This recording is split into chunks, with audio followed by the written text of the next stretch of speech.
हाँ जी, page number बोलना एक बार। 407। हाँ जी, 407 में पेमेंट ऑफ वेजेस एक्ट से चालू करना है। वो दो एक्ट हो गए ना पूरे। पहला तो हो गया था अपना फैक्ट्रीज एक्ट पूरा और मिनिमम वेजेस एक्ट पूरा। अब पेमेंट ऑफ वेजेस एक्ट करते हैं। देखो भाई, पेमेंट ऑफ वेजेस एक्ट कहाँ कैसे अप्लाई होता है। Payment of wages act actually पहले क्या होता था कि ना, कई बार ऐसे प्रॉब्लम्स आ जाती थी लेबर के साथ में कि उनको वेजेस का पेमेंट नहीं मिलता था। तो वेजेस का पेमेंट नहीं मिलता था, तो उस चीज को रोकने के लिए कि भाई एम्प्लॉयर मिसयूज ना कर ले, इसके लिए हमने एक प्रॉपर लॉ बना दिया। लॉ ये बना दिया कि एम्प्लॉय को आपको वेजेस देनी पड़ेगी। तो हमने लॉ बना दिया पेमेंट ऑफ वेजेस एक्ट का। किस चीज का? पेमेंट ऑफ वेजेस एक्ट का, कि एम्प्लॉइज को, ठीक है, सैलरीज देनी पड़ेगी, वेजेस देनी ही पड़ेगी। एम्प्लॉयर की रिस्पॉन्सिबिलिटी है कि वो एम्प्लॉइज को वेजेस पे करे।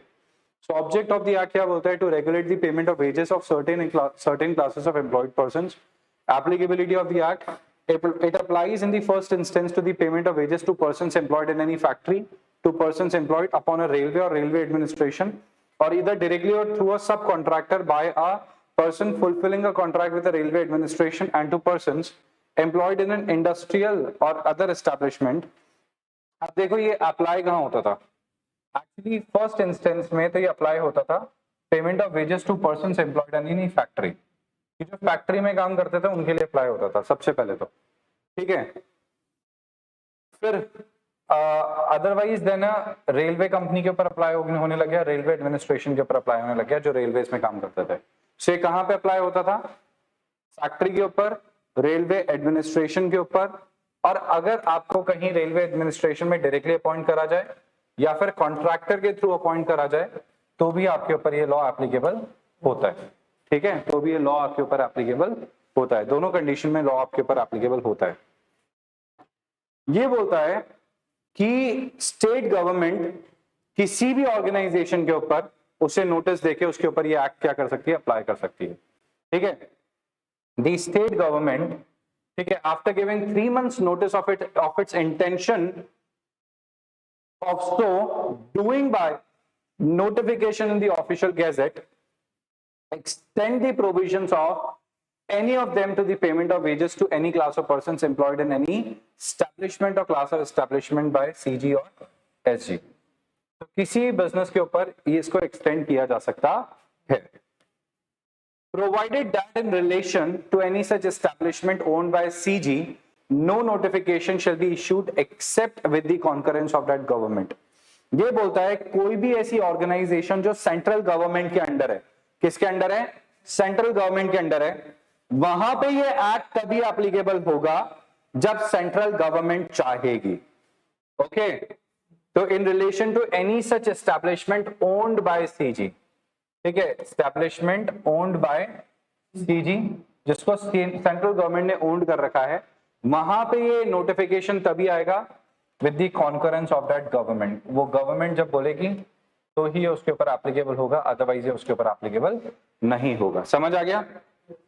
Nothing in this act shall apply to wages payable in respect of wage period which over such wage period average 1600 rupees और मोर, ठीक है। हटाओ उसे, आगे देखो, time of payment of wages.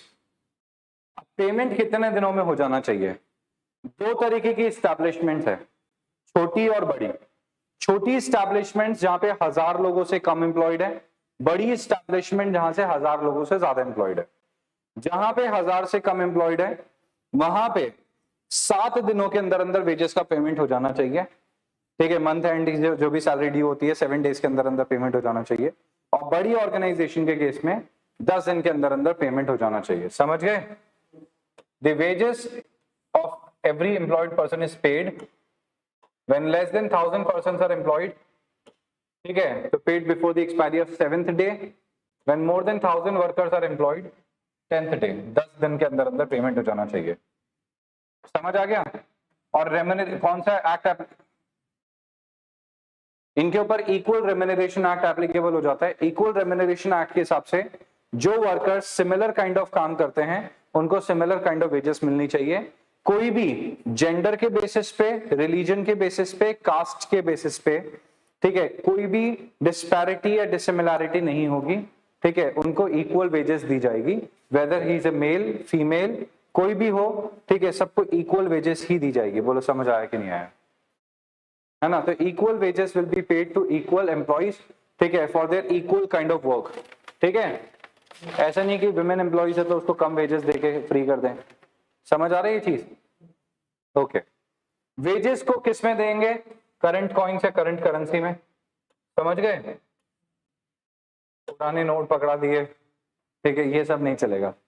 तो या फिर चेक दे देना या उसके अकाउंट में खाते में डायरेक्टली डलवा देना। Provided that the appropriate government may by notification the official gazette specify the industrial or other establishments the employer which shall pay every employed person in such industrial or other establishment the wages only by check or by crediting the wages in his bank account। तो ये notification के through ये बता सकते हैं कि कौन कौन सी ऑर्गेनाइजेशन सिर्फ चेक के थ्रू या फिर अकाउंट में ट्रांसफर करेंगी, वो कैश नहीं पे करेंगी। तो ये नोटिफिकेशन के थ्रू बता सकते हैं, कोई दिक्कत नहीं है। नेक्स्ट आता है डिडक्शन फ्रॉम वेजेस। वेजेस में से क्या क्या चीजों का डिडक्शन होगा? बड़ा आसान है।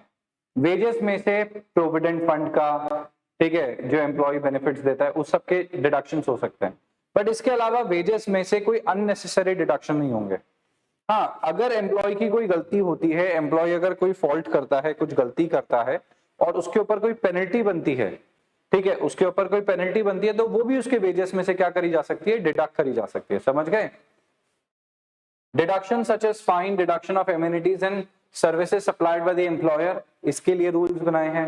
एडवांसेस जो पे किए हैं, over payment of wages, loan granted for house building और other purposes, income tax payable in pursuance to the order of court, PF contributions, cooperative societies, premium for life insurance, contribution to any fund constituted by the employer or a trade union, recovery of losses, ESI contributions, ये सब उनके बारे में बोल रहा है कि ये सब डिडक्ट किया जा सकता है।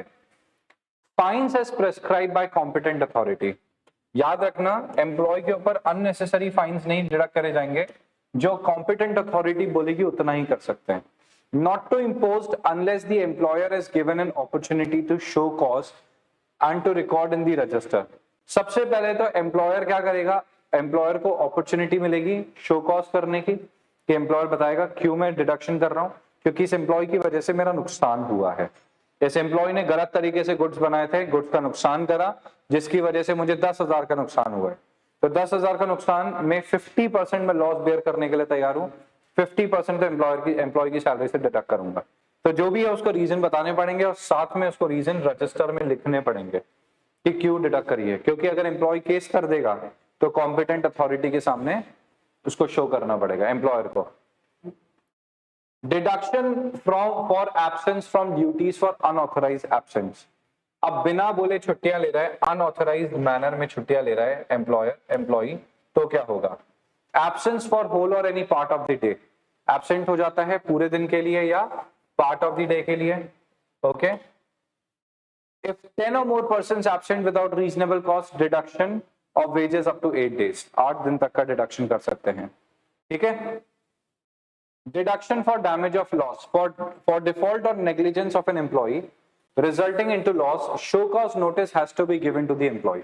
अगर एम्प्लॉय की तरफ से क्या होता है, ठीक है, हाँ, डिफॉल्ट या नेग्लिजेंस होता है तो हम उसे क्या करेंगे? Show cause notice has to be given to employ, show cause notice देना पड़ेगा। Deductions for services rendered, when accommodation, amenity or service has been accepted by the employee, तो डिडक्शन कर सकते हो सर्विसेज के लिए, क्योंकि आपने एम्प्लॉय को कोई सर्विस प्रोवाइड करी, जैसे for example rent free accommodation दिया, तो उसके लिए आप डिडक्शन कर सकते हो। ओके, ठीक है, चेकलिस्ट हटाओ।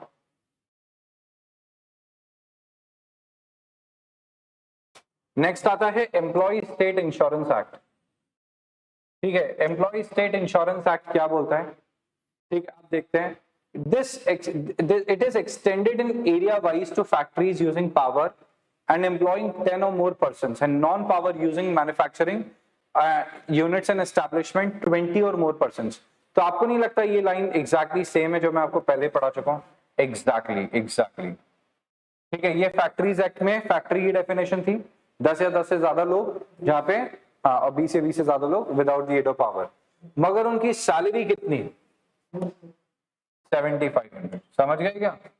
सैलरी कितनी? 7500 पर मंथ ही होनी चाहिए with effect from 1/4/2004. It has also extended upon, अब ये इसका एक्सटेंशन कहां पे हो गया? Shops, hotels, restaurants, road, motor transport undertakings, equipment maintenance, staff in the hospitals, यहां पे भी एप्लीकेबल हो गया। इसके लिए ऑर्गेनाइजेशन को रजिस्ट्रेशन करवाना पड़ता है ईएसआईसी एक्ट के अंदर। कहां पे? ईएसआईसी एक्ट के अंदर। So registration is the process by which every employer, organisation and every employee, ठीक है, who are employed for wages, for the wages who are identified for the purpose of ESIC scheme and their individual records are set up for them. तो individual records उनके provide करने पड़ेंगे। मतलब मेरी organisation में 20 employees हैं, आपको तो पता है without the aid of power 20 है। मेरी ऑर्गेनाइजेशन में मान लो 25 एम्प्लॉइज काम करते हैं, तो मुझे हर इंडिविजुअल एम्प्लॉय का रिकॉर्ड और साथ में मेरी डिटेल्स भी प्रोवाइड करनी पड़ेगी। First stage is the process of obtain the particulars about factories, shop, establishment that can be covered under ESIC Act. तो पहली स्टेज में क्या होता है? आपको क्या बताना पड़ता है? फैक्ट्री, शॉप, एस्टैब्लिशमेंट की डिटेल बतानी पड़ती है। उसके बाद आपको आइडेंटिफाई करना पड़ता है, सबको कोड नंबर देना पड़ता है। क्या मिलता है सबको? Code number. समझ गए क्या? The above mentioned process in helps in maintaining track of contributions, assistance payable, paid and the associated obligations of the employer. इससे आप उसको ट्रैक कर सकते हो। समझ गए क्या? तो क्या बोलता है? सबसे पहले तो आप देखोगे कि फैक्ट्री, शॉप, एस्टैब्लिशमेंट के ऊपर एक्ट एप्लीकेबल है कि नहीं है। सबसे पहले तो ये देखेंगे कि is it covered under the act और नॉट। समझ गए क्या भाई? सबसे पहले तो अपने को देखना है वो फैक्ट्री, शॉप, एस्टैब्लिशमेंट वो इस एक्ट में कवर्ड है कि नहीं है। सबसे पहले तो ये देखेंगे। Thereafter to identify such an organization, ठीक है, आइडेंटिफाई करो उस ऑर्गेनाइजेशन को। कैसे? ठीक है, allotment of A code number, उसको एक कोड नंबर दे दो। समझ गए क्या? उसको एक कोड नंबर दे दिया जाएगा। The above mentioned process helps in maintaining track of contributions. उससे हम क्या करेंगे? इस कोड की मदद से हम उसके ऊपर क्या करेंगे? ट्रैक मेंटेन करेंगे। असिस्टेंस हमें मिलेगी कि उसने ऑब्लिगेशंस पे किए कि नहीं किए। समझ गए क्या? ठीक है। Consequent step in the registration of employees of covered factories by the regional office and identifying such individuals by allotment of number of, that is insurance number. तो फिर हम हर एम्प्लॉय को क्या दे देंगे? हर एम्प्लॉय को रजिस्ट्रेशन कर देंगे हर एम्प्लॉय का, और उसको एक इंश्योरेंस नंबर दे देंगे। उस इंश्योरेंस नंबर की हेल्प से कल को अगर एम्प्लॉय को कुछ भी हो जाता है तो इंश्योरेंस नंबर की हेल्प से अपना इंश्योरेंस उठा सकता है।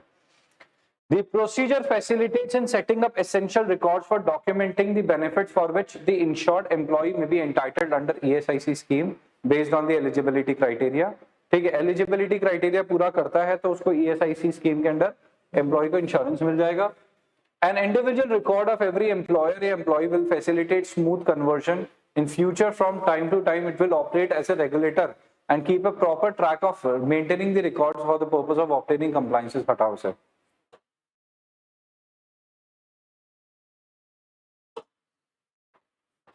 अब रजिस्ट्रेशन ऑफ एम्प्लॉयर्स कैसे होता है वो देखते हैं। सेक्शन 2A ऑफ ESI act states as under. Section 2A registration of factories and establishment कैसे होता है? एवरी फैक्ट्री और establishment to which the act applies shall be registered within such time and such manner as may be specified in the regulations made in this behalf। ठीक है, regulations के हिसाब से। ठीक है, as a follow up of this provision in the act, regulation 10B has been inserted in ESI general regulations 1950। तो इसके अंदर क्या हुआ है? एक नया इन्होंने क्लॉज ऐड किया है, रेगुलेशन 10B ऐड किया है। और वो रेगुलेशन 10B क्या बोलता है रजिस्ट्रेशन के लिए? वो देखो। रजिस्ट्रेशन के लिए 10B क्लॉज बोलता है कि अगर आप रजिस्ट्रेशन करवाना चाहते हो तो कैसे करवाओगे? The employer in respect of a factory or establishment to which the act applies for the first time, to which the employer's code number is not yet allotted, and the employer in respect of a factory or an establishment to which the act previously applied but has ceased to apply for the time being, shall furnish to the appropriate regional officer not later than 15 days after the act become applicable, as the case may be, to the factory or establishment a declaration and registration writing in form number 1। अब ये बोलता है कि हर वो organisation an employer in respect of a factory और establishment to which the act applies first time, जहां पे एक्ट फर्स्ट टाइम के लिए अप्लाई हो रहा है, और and to which an employer code number, जिसको नहीं मिला, सबको पता है एम्प्लॉयर कोड नंबर मिलता है, and the employer in respect of a factory और an establishment to which the act previously applied but has ceased to apply for the time being, मतलब पहले हो सकता था ये एक्ट अप्लाई होता था बट अब नहीं अप्लाई होता, मतलब पहले अप्लाई हो रहा था फिर बीच में अप्लाई होना बंद हो गया, अब वापस से अप्लाई हो गया, shall furnish to the appropriate regional officer, उस फैक्ट्री को 15 दिन के अंदर अंदर जब से उसके ऊपर एक्ट एप्लीकेबल हुआ है, ठीक है, वो डिक्लेरेशन देगा registration in writing in form number 1। तो फॉर्म नंबर 1 में वो खुद अप्लाई करेगा कि भैया मेरे ऊपर एक्ट एप्लीकेबल हो गया है, मुझे कोड नंबर दे दो। समझ गए? इसको कहते हैं एम्प्लॉयर्स रजिस्ट्रेशन फॉर्म। आसान भाषा में देखा जाए तो एम्प्लॉयर की जिम्मेदारी है कि वो एम्प्लॉयर रजिस्ट्रेशन फॉर्म क्या करेगा, फिल करेगा। एम्प्लॉयर्स रजिस्ट्रेशन फॉर्म क्या करेगा, फिल करके सबमिट करेगा। समझ गए? एम्प्लॉयर्स रजिस्ट्रेशन फॉर्म फिल करके सबमिट करेगा वो। समझ आ गई बात? ठीक है। Employer shall be responsible for the correctness of all the particulars, तो उसके अंदर उसे डिक्लेरेशन देना पड़ेगा कि जो भी मैंने इसके अंदर इंफॉर्मेशन दी है वो एकदम करेक्ट है। तो फॉर्म नंबर 1 15 दिन में भर के, जिस दिन एक्ट एप्लीकेबल हुआ है उसके 15 दिन में भर के एम्प्लॉयर सबमिट कर देगा। ठीक है, इसको रीजनल ऑफिसर को, ठीक है, सबमिट कर देगा कि भैया मेरे ऊपर एक्ट एप्लीकेबल हो चुका है। जैसे ही उसके ऊपर एक्ट एप्लीकेबल होगा, ठीक है, अच्छा जो भी इंफॉर्मेशन वो देगा वो करेक्ट होनी चाहिए। ठीक है, समझ गए? क्या होनी चाहिए? करेक्ट होनी चाहिए। The appropriate regional officer office में direct the employer who fails to comply with the requirements of paragraph A office regulation within the time stated therein to furnish to that office employers registration for duly completed within such further time as may be specified, and such employer shall thereupon comply with the instructions issued by that office in this behalf। अगर आप गलती से 15 दिन में registration नहीं करवाते, भूल जाते हो, डिले कर देते हो, तो हम आपको माफ कर सकते हैं। ठीक है, बट उसके लिए आपको रीजंस बताने पड़ेंगे कि क्यों आपने डिले किया। The appropriate regional officer may direct the employer who fails to comply with the requirements, जो requirements of paragraph A को पूरा नहीं कर पाया, ठीक है, within the time stated therein, to furnish to that office employer's registration form completed within such further time, कि further time दे देते हैं और उस further time में तुम इसे fill करके दे दो। समझ गए? उस एक्स्ट्रा टाइम में उसको fill करके दे दो as may be specified, and such employer shall thereupon comply with the instructions issued by that office in this behalf, और एम्प्लॉयर को उसको फॉलो करना पड़ेगा। सो एम्प्लॉयर की जिम्मेदारी थी कि 15 दिन में वो फिल करके दे। फिर भी एम्प्लॉयर से डिले हो जाता है और रीजनल ऑफिस को पता लग जाता है, तो रीजनल ऑफिस बोल सकता है कि भैया तूने 15 दिन में तो भरा नहीं, with in such further time तुम्हें भर के सबमिट करना पड़ेगा। समझ गए? Upon receipt of the completed employers registration form, the appropriate regional office shall, if satisfied that the factory or the establishment is one to which act applies, allot to an employer code number। अब लगता है कि सारे के सारे registration form complete हो गए, regional office को लगता है कि रजिस्ट्रेशन का डॉक्यूमेंट जो था वो भर के दे दिया इसने, इसके ऊपर एक्ट अप्लाई होता है, तो इसको कोड नंबर दे दो। ठीक है, and shall inform the employer to that number, और एम्प्लॉयर को वो नंबर बता दो। आसान है ना? The employer shall enter the employer's code number on all documents prepared and completed by him in connection with the act, rules and regulation। अब employer की जिम्मेदारी है, वो जो एम्प्लॉयर्स कोड नंबर है वो हर जगह उसको लिखना पड़ेगा, जहां जहां एक्ट की रिक्वायरमेंट है उसको कोड नंबर लिखना पड़ेगा। समझ गए? उसी कोड नंबर से ये लोग उसे जानेंगे। एडवांटेजेस टू फॉर एम्प्लॉयर्स, अब एम्प्लॉयर्स को इस एक्ट से एडवांटेज क्या मिल रहा है? Employers are absolved of all their liabilities, employers की सारी जिम्मेदारी खत्म, मेडिकल फैसिलिटी प्रोवाइड करने की सारी जिम्मेदारी खत्म हो चुकी है। Providing medical benefits to the employees and their family members और डिपेंडेंट्स इन काइंड, खत्म। और in the form of cash, वो भी खत्म। लमसम ग्रांट, वो भी खत्म। रीएम्बर्समेंट ऑफ एक्चुअल एक्सपेंसेस, वो भी खत्म। और opting for any medical insurance policy for limited scope unless it is a contractual obligation of the employer. अगर कोई इंश्योरेंस पॉलिसी लेने की कोई लीगल जिम्मेदारी है तो बात अलग है, अदरवाइज ये टेंशन खत्म होगी। otherwise ये tension completely free. Employers are granted exemption pertaining to the applicability of maternity benefit act. ठीक है, एम्प्लॉयर्स आर ग्रांटेड एग्जेम्पशन, किसके लिए एग्जेम्पशन मिल गई? मैटरनिटी बेनिफिट एक्ट के लिए भी, वर्कमैन कॉम्पनसेशन एक्ट के लिए भी, तो सब कुछ in respect of employees covered under ESIC scheme free हो गया टेंशन से, कोई जिम्मेदारी नहीं है. This results in employers possessing a productive as well as well secured workforce. तो प्रोडक्टिव वर्कफोर्स है और वेल सिक्योर्ड वर्कफोर्स है, मुझे कुछ देना नहीं है, टेंशन खत्म हो गई. At their disposal, which is an essential ingredient for better productivity of the organization. इससे ऑर्गेनाइजेशन बेटर तरीके से काम कर सकती है. एम्प्लॉयर की टेंशन खत्म, एम्प्लॉइज की टेंशन खत्म कि कुछ देगा नहीं देगा, देगा भाई सरकार बैठी है ऊपर, समझ गए. Employers are absorbed of any responsibility at the time of physical distress of their employees. कुछ फिजिकल डिस्ट्रेस हो जाए, worker such as employment injury, sickness, physical disablement, कुछ भी हो जाए, लॉस ऑफ वेज हो जाए, वो सब कुछ कौन देगा? ईएसआईसी. ठीक है, तो employed to the ESIC corporation in respect of insured employees, any amount of sum paid by way of contribution to ESIC is deducted in computing income under the Income Tax Act. Income Tax Act के अंदर जो income निकलती है ना, उसके अंदर से इसके इंश्योरेंस का प्रीमियम माइनस होता है. तो एम्प्लॉयर को उसका बेनिफिट मिल गया, टैक्स बेनिफिट भी मिल गया, समझ गए क्या? सो एम्प्लॉयर को in short benefit he benefit है.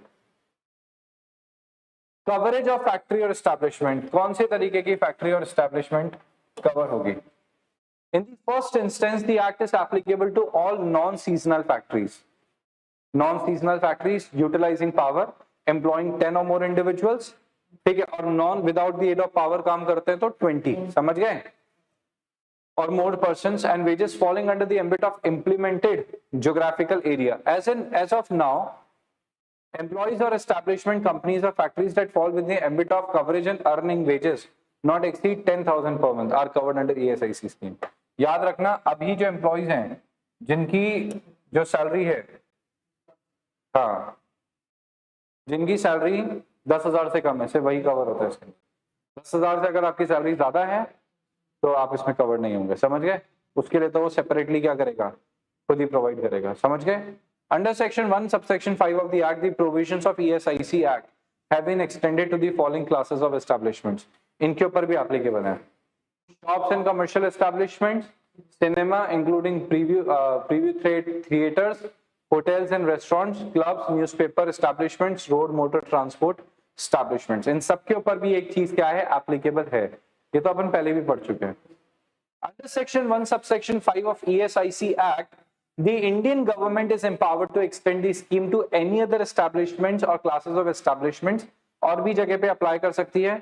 A state government may extend the provisions of this act in consultation with ESIC. ESIC के साथ बैठ के बात करके extend कर सकते हैं with the prior approval of central government after submitting 6 months notice of its intention in the official gazette. तो state government इसको दूसरे establishments के ऊपर भी applicable करवा सकता है. Provided that where the provision of this act has been brought into force and implemented in any part of the state, the said provision shall extend to any of establishment or class of establishment within that part, if such provision has already been extended to similar establishment, class of establishment in another part of the state. So अगर state के किसी हिस्से में, किसी part में, किन्हीं establishments और organization के ऊपर ये act applicable हो गया, तो similar kind of establishments और organization के ऊपर ये act applicable हो जाएगा, ठीक है, जो स्टेट के दूसरे पार्ट में है. जैसे राजस्थान में जयपुर, अजमेर, 2-3 सिटीज में कोई लॉ एप्लीकेबल हुआ है तो बाकी सिटीज में भी एप्लीकेबल ऑटोमेटिकली हो जाएगा. अब आता है फाइनेंसेस. पैसे कौन देगा भाई इसके? बढ़िया लगा देख के, बट पैसे कौन देगा वो भी तो देखो. ठीक है, ESIS scheme is primarily funded by contribution raised from insured employees and their employers in the implemented areas across India, but a small but specified percentage of wages payable to such employees.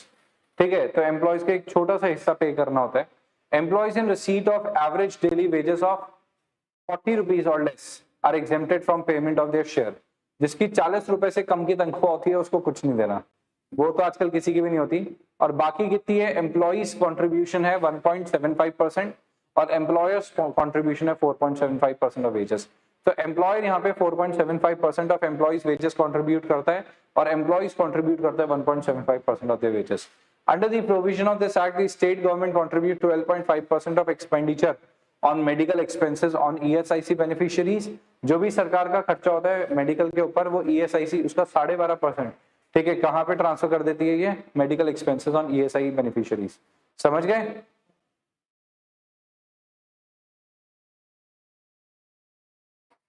The contribution made by employees and their employers are deposited in a common pool called as ESIC fund. अच्छा, जो भी पैसा आएगा वो employer इकट्ठा करके किसको दे देगा, ESIC फंड को दे देगा. That is utilized for payment of cash benefits to the insured persons and their family members, including dependents, in extent to providing medical facilities to the beneficiaries under this scheme.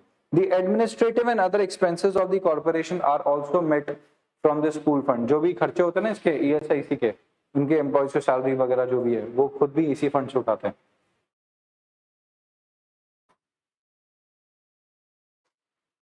The provisions of ESIC is not applicable to factories or establishment under the control of CG or SG जहाँ पे similar kind of benefit मिलते हैं. Working with PSUs are in receipt of social security benefits that are substantially similar और superior to the benefits under ESIC Act. मतलब जहां पे already इस तरीके के बेनिफिट्स आपको मिल रहे हैं, जैसे सुपीरियर बेनिफिट्स मिल रहे हैं, तो ये क्यों देंगे? समझ गए क्या?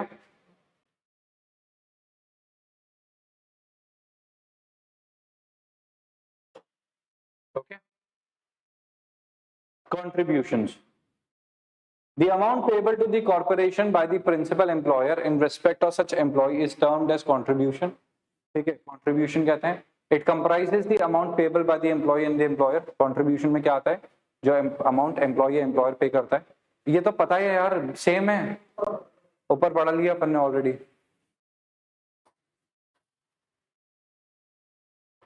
कंट्रीब्यूशन पीरियड क्या होता है? 1 अप्रैल से 30 सितंबर और 1 अक्टूबर से 31 मार्च.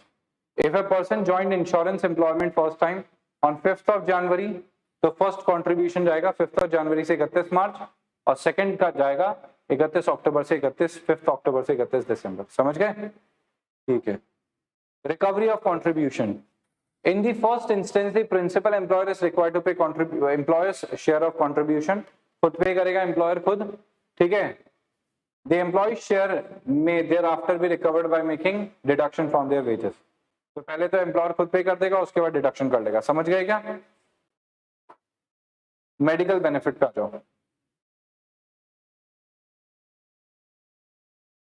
अब अलग अलग तरीके के बेनिफिट्स प्रोवाइड करता है ईएसआईसी, तभी तो ईएसआईसी को हम लेके आए, ठीक है. अदरवाइज ईएसआईसी आता ही क्यों, है ना. अलग अलग तरीके की ईएसआईसी क्या करता है? बेनिफिट्स प्रोवाइड करता है.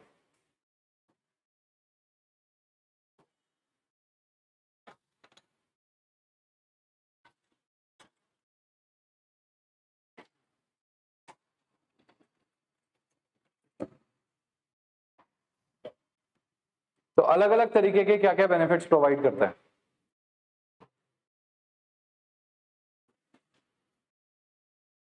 Medical benefit, sickness benefit. अब मेडिकल बेनिफिट में क्या है? The ESIC scheme provide wide ranging variety of medical treatment to insured individuals and their dependents. This is made possible through a network of ESIC dispensaries and panel clinics, diagnostic center and ESIC hospitals. इनके साथ ये सब connected है. समझ गए? और वहीं पे इलाज कराओगे तो ही बेनिफिट मिलेगा, नहीं तो नहीं मिलेगा.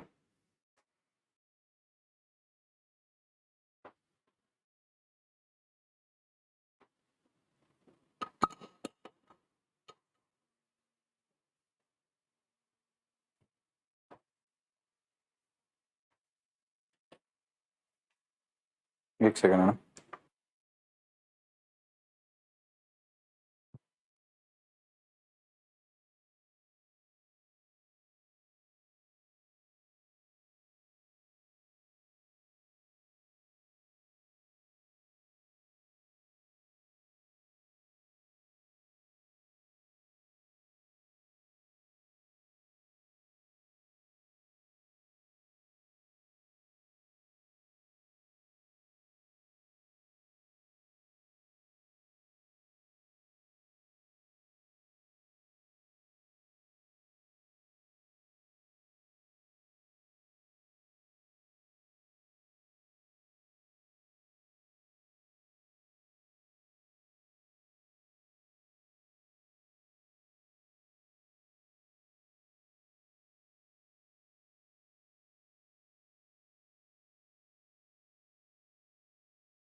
हाँ जी, सो हम बात कर रहे हैं मेडिकल बेनिफिट के बारे में।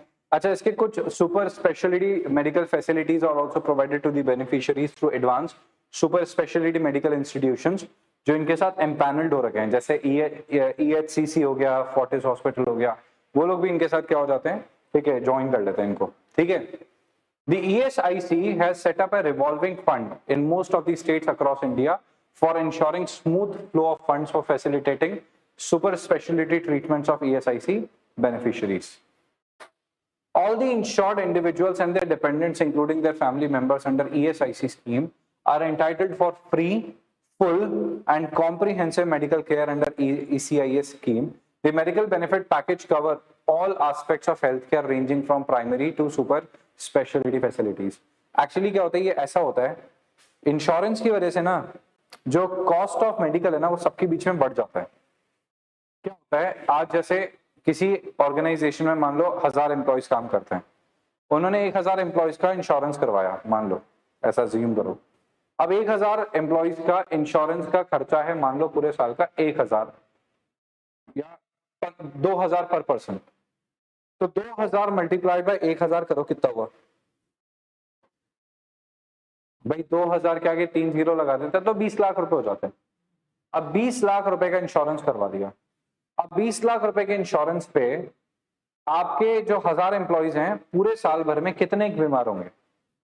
कितने बीमार होंगे पूरे साल भर में? अपन मानते हैं 1000 एम्प्लॉयज में से कोई 10 लोग बीमार होंगे, या 10 लोग की फैमिलीज में से कोई बीमार होगा, यही होगा ना एग्जैक्टली। तो 10 लोग की फैमिलीज में से मान लो कोई बीमार हुआ, तो क्या होता है, ज्यादातर ये जो होते हैं ना लेबर्स, ये लोग क्या करते हैं, जनरली आसपास के क्लिनिक पे ही चले जाते हैं, आसपास के छोटे मोटे क्लिनिक और डॉक्टर्स को दिखा के आ जाते हैं, 100-50 रुपए देके आ जाते हैं और एम्प्लॉयर से मांगते भी नहीं है, ठीक है। मगर अगर कोई ज्यादा बीमारी हुई जिसमें उसके 5-7 हजार खर्च हो गए, तो वो जाएगा हॉस्पिटल। अब हॉस्पिटल जाके खर्चा कितना करा? 5-7 हजार का। अगर ऐसे मान लो 50 एम्प्लॉयज भी बीमार हुए, 100 एम्प्लॉयज भी बीमार हुए, जिनका टोटल खर्चा भी 10,000 है, तो 10,000 इंटू 100 कितना होता है? ठीक है, 1 लाख रुपए। यहाँ 20 लाख रुपए जमा करा दिए अपन ने और यहाँ पे 1 लाख रुपए खर्च हुए, समझ रहे हो ना? तो इस तरीके से क्या होता है कि मगर एक जना ही 1 लाख रुपए देता तो उसके ऊपर बर्डन आ जाता, ठीक है। तो इससे क्या होता है कि जो आपके खर्चे होते हैं ना, अब मान लो किसी की ज्यादा तबीयत खराब हो गई, उसके 2 लाख रुपए खर्च हो गए, वो सारा का सारा कॉस्ट जो है वो इतने सारे लोगों ने मिलकर बेयर कर लिया, इसलिए इंश्योरेंस कंपनी को फायदा हो जाता है।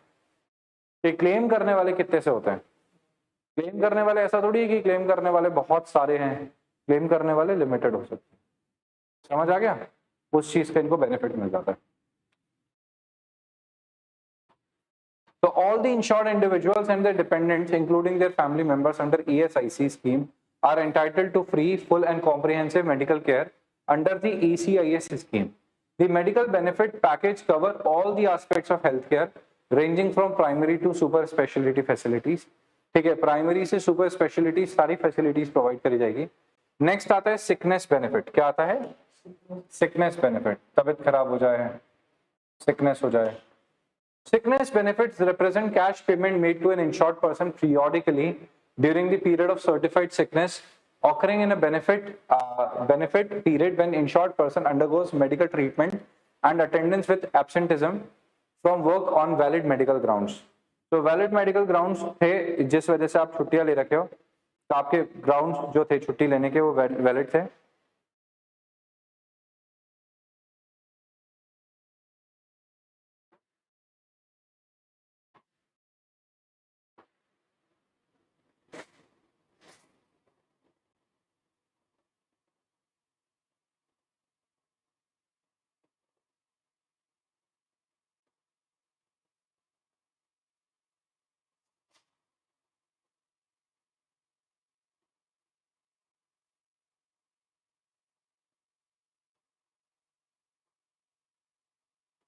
ठीक है, the maximum duration of sickness benefit is 91 days.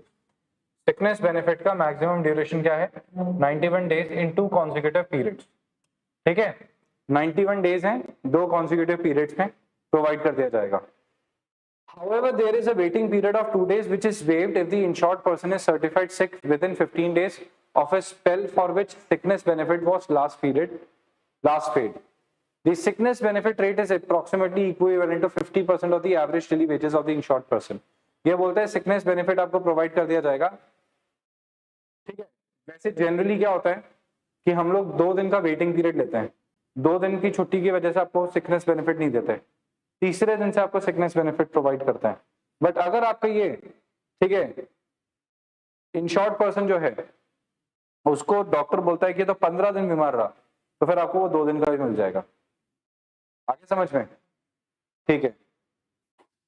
और कितना मिलता है इसमें benefit? 50% of the average daily wages. तो आपने 1 महीने की सिकनेस बेनिफिट ले ली, 1 महीने की जो आपकी जो सैलरी बनती है उसका 50% कर दो, उतना आपको करीब करीब उतना बेनिफिट मिल जाएगा आपको, ठीक है। एक्सटेंडेड सिकनेस बेनिफिट कितना है? After exhausting the sickness benefit up to 91 days, खत्म हो गया। An insured person is suffering from cancer, tuberculosis, leprosy, mental और ठीक है मैलिग्नेंट डिजीजेस और any other specified long term ailment, then such an employee is entitled to extended sickness at a higher cash benefit about 70% of average daily wages। समझ गए? वो भी 2 साल तक। Enhanced sickness benefit, ठीक है, for undergoing sterilization operations, जो होते ना operations for the purpose of family planning, insured persons are eligible to enhanced sickness benefit which is double the rate of sickness benefit, double हो जाएगा rate. फिर आता है मैटरनिटी बेनिफिट। मैटरनिटी बेनिफिट कितना है? Comprises of medical cash payment to an insured person, ठीक है, certified as a duly appointed medical officer, midwife in case of such a confinement और मिसकैरेज वगैरह जो भी खर्चा होता है वो सब पे कर देते हैं। समझ गए? नेक्स्ट आता है डिसेबलमेंट बेनिफिट। डिसेबलमेंट मतलब अगर किसी का एक्सीडेंट हो जाए, टेम्परेरी डिसेबलमेंट हो जाए, ठीक है, तो उसके लिए बेनिफिट देना। और ये बेनिफिट आपको कब तक दिया जा सकता है? जब तक डेथ नहीं हो जाती पर्सन की, डेथ तक का बेनिफिट दिया जा सकता है। समझ गए? No contributory conditions have been prescribed for this benefit, कोई दिक्कत नहीं है, ठीक है, इसके लिए कॉन्ट्रीब्यूटरी कंडीशंस स्पेसिफाइड नहीं है, मिलेगा ही मिलेगा। डिपेंडेंट बेनिफिट की बात करते हैं। Let's just talk about dependent benefit की डिपेंडेंट को कितना मिलेगा। डिपेंडेंट तो पता है कौन होता है? Dependents benefit consist of periodical payments to dependents or family members of an insured individual who dies on account of employment injury sustained by an employee under ESIC Act. There are no contributory conditions for any criteria in order to qualify such benefits. Thus, in an unfortunate or unforeseen incident, suppose even if individual dies of employment injury, even on the first day of his employment, तो भी उसके dependent को पैसा मिलेगा। समझ गए क्या? जो इस एक्ट में कवर होता है उसके घर वालों को तब भी पैसा मिलेगा अगर उसकी, सोचो इमेजिन करो उसकी डेथ हो जाती है तो भी। नेक्स्ट आता है funeral expenses. The funeral expenses are made to met the expenditure incurred on the funeral of deceased insured individual. जो भी उसने फ्यूनरल के अंदर खर्चा हुआ है वो भी मिल जाएगा उसे। समझ गए? पेनल्टीज देख लेना। Different punishment has been prescribed for different types of offences. 6 months imprisonment and fine of 85 के लिए अलग है। नहीं आते ये, नहीं आते ये। हाँ हाँ काट दो।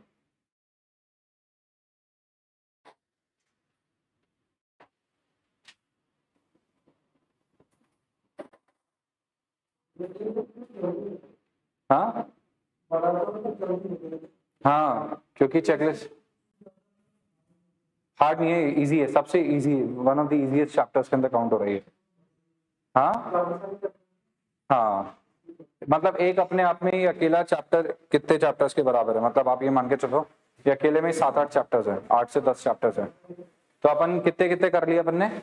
फैक्ट्रीज एक्ट हो गया, एम्प्लॉय मिनिमम वेजेस हो गया, पेमेंट ऑफ वेजेस हो गया, एम्प्लॉयड स्टेट इंश्योरेंस हो गया, 4 हो गए। चौथा हो गया, 5वां चालू कर रहे हैं। तो 5वां कौन सा है आपका? 5वां है प्रोविडेंट फंड एक्ट। देखो भाई, प्रोविडेंट फंड एक्ट कहाँ एप्लीकेबल होता है? ठीक है, पूरे एक्ट पूरे इंडिया के ऊपर एप्लीकेबल है, ठीक है, एक्सेप्ट जम्मू एंड कश्मीर। अब जम्मू एंड कश्मीर पे भी हो जाएगा, ठीक है। हाँ, ये हर उस फैक्ट्री में है जहां पे जो स्केड्यूल 1 के अंदर आती है, जहां पे 20 या 20 से ज्यादा लोग एम्प्लॉयड है, ठीक है। और सेंट्रल गवर्नमेंट क्या कर सकती है? अदर एस्टैब्लिशमेंट्स के ऊपर भी एप्लीकेबल करवा सकती है। मतलब इसकी एप्लीकेबिलिटी की 4 कंडीशंस है। एप्लीकेबिलिटी की कितनी कंडीशन है? 4। पहला तो पूरे इंडिया पे एप्लीकेबल है, हर फैक्ट्री के ऊपर एप्लीकेबल है जहां पे 20 से ज्यादा लोग हैं, हर उस ऑर्गेनाइजेशन को जिसको सेंट्रल गवर्नमेंट बोलते हैं जहां पे 20 से ज्यादा लोग एम्प्लॉयड है वहां पे भी एप्लीकेबल हो जाएगा। और चौथा आता है अगर एस्टैब्लिशमेंट जहां पे 20 से ज्यादा लोग हैं, जहां पे ना तो वो फैक्ट्री है ना सीजी ने बोला, भाई अगर सेंट्रल गवर्नमेंट बोलते तो भी एप्लीकेबल हो जाएगा, ठीक है, बट ना तो सेंट्रल गवर्नमेंट ने बोला और ना ही वो अपने आप में एक फैक्ट्री है, तो एप्लीकेबिलिटी नहीं आ रही उसके ऊपर। तो ना तो वो फैक्ट्री है ना ही वो सेंट्रल गवर्नमेंट बोलती है, तो वो खुद भी ऑर्गेनाइजेशन वॉलंटरीली चाहे तो अप्लाई करवा सकती है। जहां पे 20 से ज्यादा लोग हैं तो एम्प्लॉयर और एम्प्लॉइज मिलकर एप्लीकेशन दे सकते हैं कि भैया हमें एम्प्लॉइज को प्रोविडेंट फंड के बेनिफिट्स देने, तो प्लीज ये एक्ट अप्लाई कर दो। समझ गए? एलिजिबिलिटी।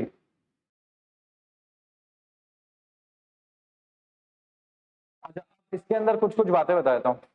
इसके अंदर ना 3 तरीके के कॉन्ट्रीब्यूशन आते हैं। कितने तरीके के कॉन्ट्रीब्यूशन आते हैं? 3। तो प्रोविडेंट फंड के अंदर 3 तरीके के कॉन्ट्रीब्यूशन होता है। पहला होता है, ठीक है, समझना पहला कौन सा होता है। देखो सबसे पहला जो कॉन्ट्रीब्यूशन होता है ना, वो होता है इसके अंदर contribution related, देखो there are 3 types of contribution basically. First is contribution which is related to provident fund, second is pension fund and तीसरा is EDLIS, that is employee deposit linked insurance scheme. तो यहाँ पे 3 benefits हैं, provident fund, pension और deposit linked insurance scheme. Actually क्या होता है, provident fund के बेनिफिट्स क्या होते हैं? प्रोविडेंट फंड एक लमसम अमाउंट होता है जो एम्प्लॉय को क्या होता है रिटायरमेंट के टाइम पे दे दिया जाता है। सो प्रोविडेंट फंड क्या है? एक लमसम अमाउंट है जो एम्प्लॉय को रिटायरमेंट के टाइम पे पे किया जाएगा, उसको कहते हैं प्रोविडेंट फंड। क्या कहते हैं उसे? प्रोविडेंट फंड कहते हैं। ओके, पेंशन मतलब रिटायरमेंट के बाद जो आपको हर महीने तनख्वाह मिलेगी, that is called as pension fund. और EDLIS employ deposit linked insurance scheme, मतलब वहां पे इंश्योरेंस करवा दिया जाता है आपका, ठीक है, तो इंश्योरेंस के बेनिफिट्स मिलते हैं। अब होता क्या है, आपको एक बात बताऊं, होता यह है कि अगर कंट्रीब्यूशन कितना होता है, यहाँ पे कंट्रीब्यूशन होता है 10% का, एम्प्लॉयर और एम्प्लॉय दोनों मिलकर 10% कंट्रीब्यूट करते हैं।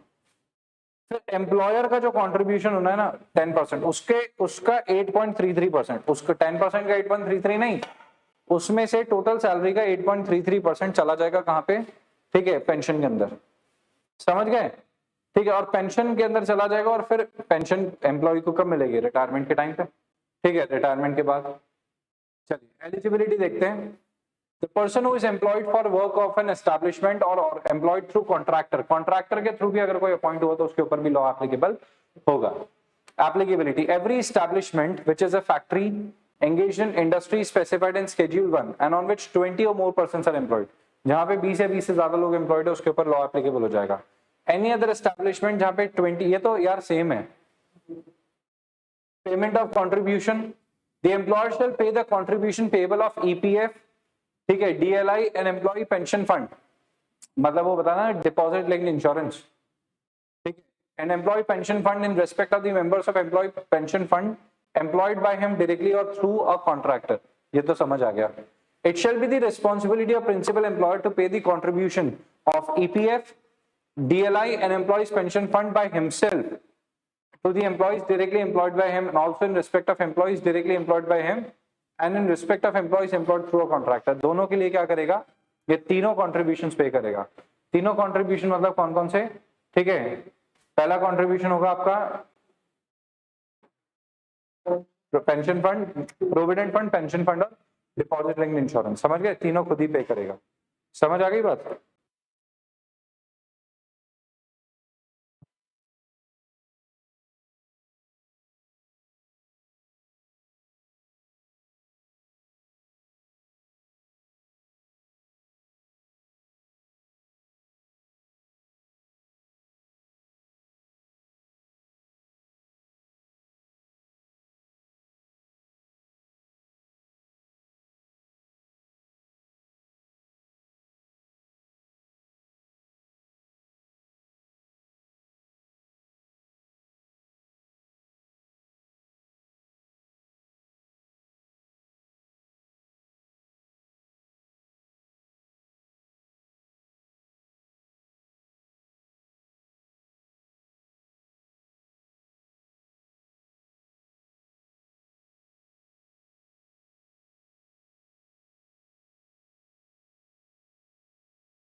हाँ जी, टीसीसी वाली शॉप खाली कर देना, टीसीसी अपन ने।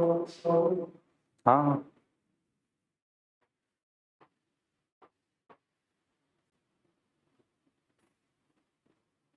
वैसे इक्वल कंट्रीब्यूशन होता है दोनों की तरफ से 12%, कुछ केसेस में 10% है, समझ गए?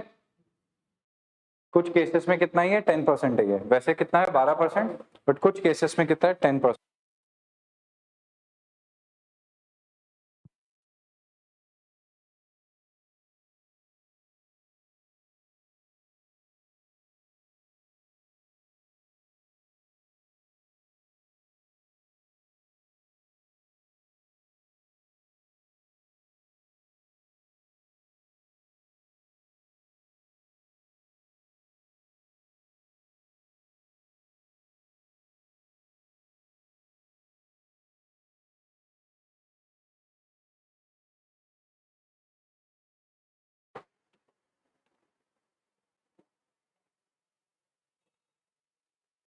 तो अपन ने देखा ये कितना है, 12% है वैसे, बट कुछ केसेस में, सर्टेन केसेस में 10% है। आपको पता है, एक चीज बताता हूँ मैं, इसके अंदर क्या आती है, ये 12% ऑफ किसका, 12% ऑफ वेजेस। अब ये वेजेस की डेफिनेशन में क्या आता है, basic wages, DA and retaining allowance है पहले, समझ गए? बेसिक डीए और retaining allowance is required to be paid by employer and employee, दोनों पे करते हैं, समझ गए? Employee can opt to contribute more than 12%। Employee की, भाई एम्प्लॉय की मर्जी, उसको तो जिंदगी मतलब रिटायरमेंट के बाद मिल जाएगा। एम्प्लॉय बोलता है मैं 20% कंट्री करना चाहता हूँ, तो कर दे भाई तू 20%। एम्प्लॉयर इज लाइक भाई साहब मैं 10% या 12% के ऊपर कंट्रीब्यूट नहीं करूंगा, समझ गए? Option for voluntary provident fund to be provided to employees or workers in writing, although employer is not obligated to contribute, ठीक है, equal amount, समझ गए? Rate of 10% is applicable. 10% कहाँ applicable होती है? For establishment having less than 20 employees, जहाँ पे 20 employees से कम है, ठीक है, सिक इंडस्ट्रीज है, ठीक है, या फिर जो जूट, बीड़ी, ब्रिक, कॉयर और ठीक है गुरगम फैक्ट्रीज बनाती है, उनके ऊपर 10% है, बाकी सबके ऊपर 20%। लिमिट कितनी है?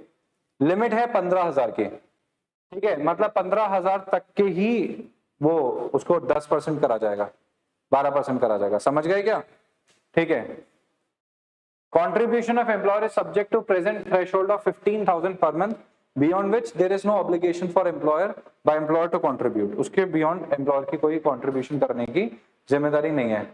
Establishment will include all department and branches in any location. Establishment क्या है?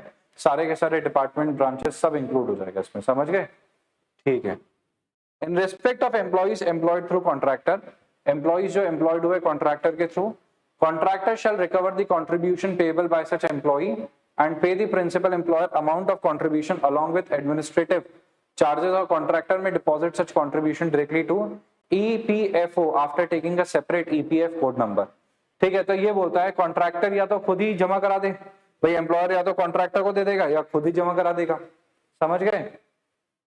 हालांकि एम्प्लॉय को इस ऑर्गेनाइजेशन कॉन्ट्रैक्टर को बोल देती है, जैसे जो बड़ी ऑर्गेनाइजेशन होती है ना, जैसे हीरो होंडा हो गई या हीरो हो गई, या फिर जैसे क्या नाम है इसका, मारुति हो गई, ये कॉन्ट्रैक्टर के थ्रू लेबर को अपॉइंट करती है, फिर कॉन्ट्रैक्टर को ही पैसे देती है, इनको मतलब नहीं होता। मतलब मैं कॉन्ट्रैक्टर हूँ, मेरे पास 1000 एम्प्लॉइज हैं, तो मारुति सुजुकी का फोन आया कि मेरे को 1000 एम्प्लॉइज चाहिए, मैंने उसको 1000 एम्प्लॉइज प्रोवाइड कर दिए, तो उसको सैलरी वैलरी देने का सारा काम मेरा है, मेरे को मारुति से एक लमसम पेमेंट मिलता है बस, समझ गए? जैसे जेनपैक्ट वगैरह काम करती है ना, वैसे ही काम होता है, तो मारुति को डायरेक्टली हायर नहीं करती है, ठीक है, वही तू ही जान, तेरा काम जाने, हम लोग फिर इतना हेडेक नहीं लेना चाहते, मतलब ऐसे। If the employee leaves the existing establishment और किसी दूसरी ऑर्गेनाइजेशन के अंदर वो एस्टैब्लिशमेंट, किसी दूसरी ऑर्गेनाइजेशन के अंदर वो एम्प्लॉयमेंट ले लेता है, तो जो क्रेडिट है उसका, जो प्रोविडेंट फंड का जो बैलेंस है, वो दूसरी ऑर्गेनाइजेशन में ट्रांसफर कर दिया जाएगा और वहां पे उसको बेनिफिट मिल जाएगा, समझ गए? यहाँ पे 3 तरीके के बेनिफिट्स हैं, कितने? Employees covered enjoy a benefit of social security in the form of non-attachable and non-withdrawable, ठीक है, मतलब विड्रॉ नहीं कर सकता वो, एक्सेप्ट घर खरीदने के लिए, मैरिज के लिए बच्चों की, या एजुकेशन के लिए, ये 3 जगह है जहां पे वो पैसा निकाल सकता है, अदरवाइज वो पैसा नहीं निकालेगा। Financial necessity, example to which employees and employer contribute equally throughout the covered person employment. Sum is payable normally on retirement और डेथ, रिटायरमेंट या डेथ पे दे दिया जाता है। Other benefits include pension scheme और ADLIS, सब कुछ दे दिया जाता है। समझ गए? पेनल्टी क्या लगेगा? In case employer has made default in transferring the amount, employer ने डिफॉल्ट कर दिया तो एम्प्लॉयर के ऊपर पेनल्टी देखो क्या क्या लग जाएगी। If period of default is less than 2 months 5%, 2 to 4 10%, 4 to 6 15%, if period of default is more than 6 months 25%।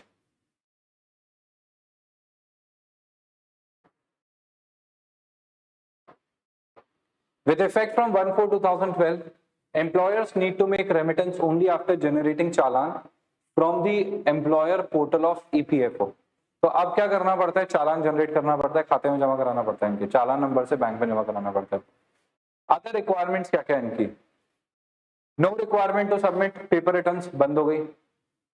Salary और PF calculation should not be less than the minimum wages, minimum wages से कम नहीं होनी चाहिए, जो minimum wages act के हिसाब से। समझ गए? Once a PF member in an organization cannot left the coverage merely because he withdraws remuneration above the prescribed limit। अगर आप प्रेस्क्राइब लिमिट के ऊपर करते हो तो आपकी सीलिंग लिमिट है 15,000, वहीं तक आपको पेमेंट मिलेगा, उसके ऊपर नहीं मिलेगा। Principal employer statutory responsible for default of contractor, मतलब कॉन्ट्रैक्टर ने भी डिफॉल्ट करा था, जो प्रिंसिपल एम्प्लॉयर है उसी की लायबिलिटी आएगी। समझ आ गई क्या? डन।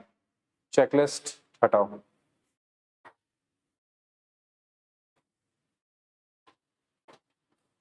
अब पेमेंट और बोनस एक्ट कल से चालू करते हैं, ठीक है? आज अपन ने 3 एक्ट खत्म कर दिए ना, 3 खत्म कर लिए, 2-3 दिन में खत्म कर देंगे इस चैप्टर को, ठीक है? क्लास एंड करें।